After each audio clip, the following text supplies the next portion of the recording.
दाथ' दहाय खहा जानाया बहुत खहा जादों बिदिनो 9:30 बारहुंखा बहुत गोगोमैनो फैदो मानोना जोङो हमथास्लाबनो हाया आरो जोंहाबो बहुत गोरिब ना बे न' हरिया बारा जोंहा सिटुएसना मोजां नङा जोंना खहा जानाया ओरैबायदि जोंना दा नै उनखिजानो नुगासिनो दङ थिं हरिया जोंहाना बहुत बुरला लांदो आरो फारसेथिंबो बुरलाबदो आरो न'आवथ' दा जोंहा उन्दुनो जेबो सिटुएसनानो गैया बहुत माने प्रब्लेम ओरैबायदि जोंहानि न' सिङाव अखा हानाय जेलाबजो दै जाजोबना दङ आरो सांआबो सिजोना दं आरो जिगायाबो सिजोना दङ दा जोङो बोरै दा मोनायाव आश्रय लागोन उन्दुगोन बेखौसो माने सिन्था आरो जोङो दा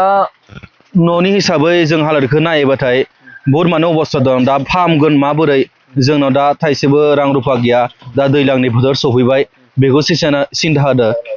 दा मा खालामो बे समाव आं सरकारखौ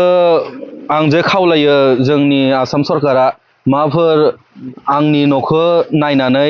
जे हालोदखौ नायनानै एसे सहाय होबा आं जोबोर गोजोननाय मोनगोन आरो जोंखौ अनसायफैबा बिराद गोजोननाय मोनगोन आं बेखौ खावलायो।